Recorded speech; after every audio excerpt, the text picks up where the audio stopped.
आज मैं आपको बताने वाला हूँ 5 ऐसे तरीके हैं जिनकी बदौलत हम शुगर को रिवर्स कर सकते हैं। हम शुगर को एक पालतू जानवर की तरह रख सकते हैं। अस्सलाम वालेकुम रहमतुल्लाह। मैं हूँ डॉक्टर अब्दुल बासित। उन दोस्तों के लिए जो डायबिटीज़ का शिकार है, जो शुगर का शिकार हैं या होने वाले हैं, तो ये सब वीडियो उनके लिए है। मैं आपको बताऊंगा 5 ऐसे तरीके जिनकी बदौलत हम शुगर को रिवर्स कर सकते हैं, जिनकी बदौलत हम शुगर को स्टॉप कर सकते हैं, जिनकी बदौलत हम शुगर से थोड़ा सा उसको एक स्टेप पीछे कर सकते हैं फालतू जानवर के साथ। उससे पहले आपको टारगेट का पता होना चाहिए। टारगेट से क्या मुराद है कि आपको लेवल्स का पता होना चाहिए कि हमारा शुगर कैसा है। ये टारगेट हर बॉडी स्ट्रक्चर के लिए अलग होता है, लेकिन रैंडमली अगर हम बात करें तो अगर हम फास्टिंग शुगर ग्लूकोज को हम चेक करें तो ये 80 से 130 mg फॉर DLC होता है, 80 से 130 तक।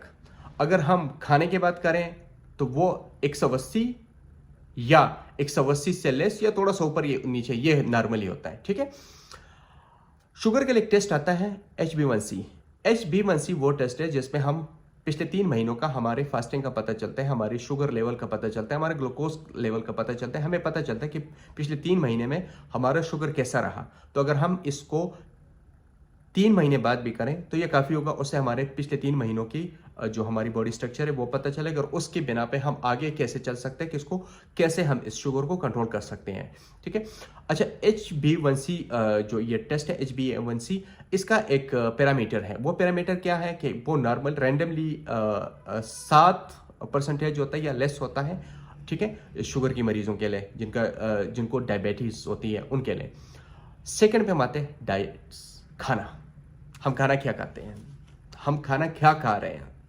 अब हमारे एशियन कल्चर में क्या है कि हम चावल ना खाएं, हम रोटी ना खाएं तो नहीं जी हम तो मर जाएंगे। आप किसी शुगर की मरीज को बोलेंगे जी आप खाना छोड़ दो, नहीं हम तो मर जाएंगे। देखिए अगर आपने रोटी और चावल छोड़े तो शुगर खत्म, शुगर फिनिश। लेकिन हम छोड़े कैसे? हम किसी को कहें कि जी आपने रोटी छोड़ देनी, आपने चावल कम है, नहीं जी ये तो हम खाएंगे, ये तो हम छोड़ देंगे तो हम तो मर जाएंगे। अच्छा, अगर आप नहीं छोड़ सकते, आप मरते हैं, अगर आपको ऐसा लगता है कि आप मर रहे हैं तो आपने क्या करना है, आपने रोटी की मिकदार को कम करना है। फॉर एग्जांपल, आप एक टाइम में आप 2 रोटियां खाते हैं मिसाल के, तो आप उसको एक पे लाइएगा। आप एक लात खाते हैं तो उसको आधे पे लाइए। अब जो एक आप नहीं खा रहे उसका अल्टरनेट क्या कर रहे हैं, आपने सलाद खाना है, आपने सब्जियां खानी है। सलाद में बहुत सारी चीज़ें, आप 3-4 चीज़ों को मिक्स करके आप अपने लिए बेहतर से बेहतरीन सलाद तैयार कर सकते हैं और वो आप खा सकते हैं। इससे क्या होगा, आपके बदन में फाइबर आएगा, आपके बदन में आयरन आएगा, आपके बदन में मल्टी टाइप विटामिन आएंगी, वो आपके बदन की और ज़रूरियात को पूरा करेगी और आपका शुगर लेवल भी ठीक रहेगा। ठीक है। पहले आपने जंक फूड जो है वो बिल्कुल छोड़ देनी है। पेप्सी, स्प्राइट, कोल्ड ड्रिंक्स, जितने भी कोल्ड ड्रिंक्स हैं, ठीक है, और शौरमा, बर्गर टाइप ये चीज़। आपने प्रोटीन वाली चीज़ें बहुत बढ़ानी है। प्रोटीन किस चीज़ में है? दालों में और गोश्त में बेहतरीन किस्म का प्रोटीन अवेलेबल है। आपने सब्जियां लेने हैं। सब्जियों में क्या है, फाइबर बहुत ज़्यादा होते हैं और कार्बोहाइड्रेट्स बहुत ज़्यादा होते हैं। आपने ये करना है। अच्छा, अब आते हैं एक्सरसाइज पे। जो सबसे थर्ड नंबर पे है वो है एक्सरसाइज।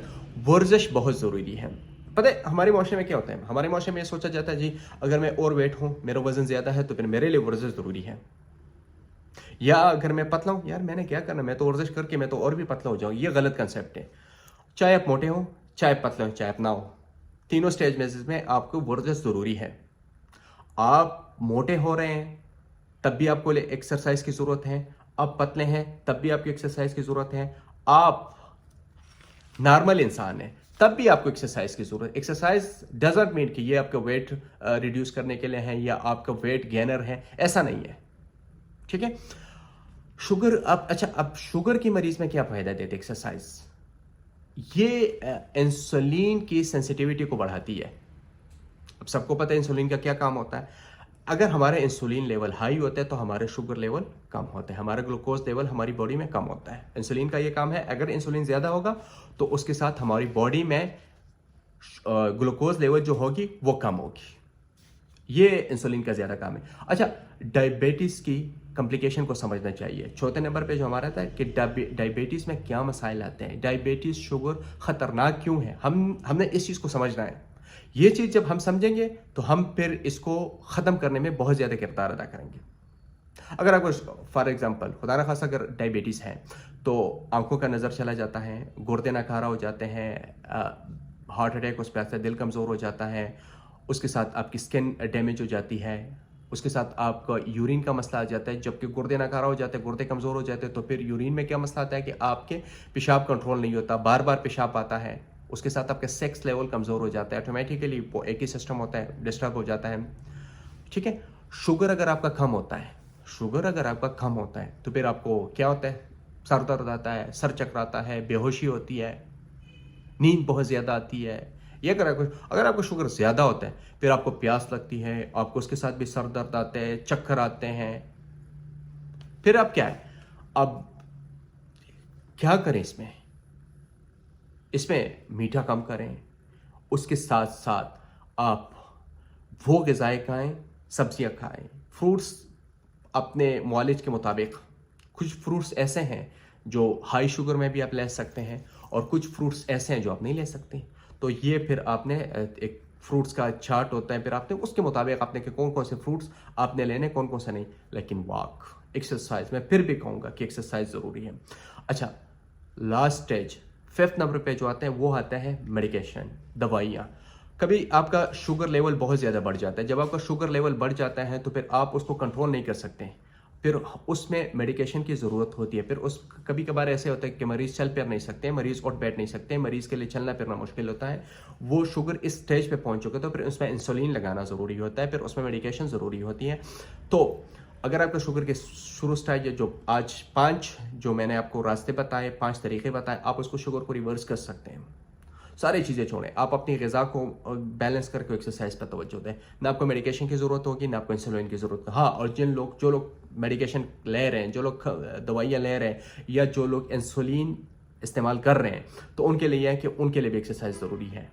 जो लोग थोड़ा बहुत वॉक कर सकते हैं, फॉर एग्जांपल मैं आपको ये नहीं कहूँगा कि आप रोज़ाना 10 किलोमीटर भागे, आप 10 किलोमीटर ना भागे, अब आप एटलीस्ट 5 मिनट तो आप वॉक कर सकते हैं ना। फिर इसको ग्रेजुअली आप रोज़ाना की बुनियाद पे 1-1, 2-2 मिनट बढ़ाते जाएं। 1-1, 2-2 मिनट में कुछ नहीं होगा, आपको पता भी नहीं चलेगा। लेकिन आप एक टारगेट सेट करें कि मैंने इतना एक्सरसाइज करना है।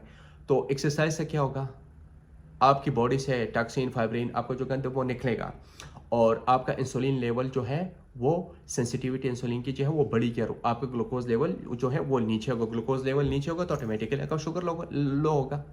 और जो लोग कहते हैं कि हमारा शुगर ऑलरेडी लो है, वो भी एक्सरसाइज करें। फिर शुगर की वजह से ब्लड प्रेशर के मसाइल आते हैं, और ब्लड प्रेशर जिनका है तो ऑटोमेटिकली उनके लिए तो एक्सरसाइज बहुत ज़रूरी है। जिन दोस्तों ने हमारा चैनल सब्सक्राइब नहीं किया उनसे रिक्वेस्ट है कि हमारा चैनल सब्सक्राइब करें, ताकि आइंदा हर नए आने वाली वीडियो आपको बर वक्त मिल सके। दुआ में याद रखिएगा। अल्लाह हाफिज़।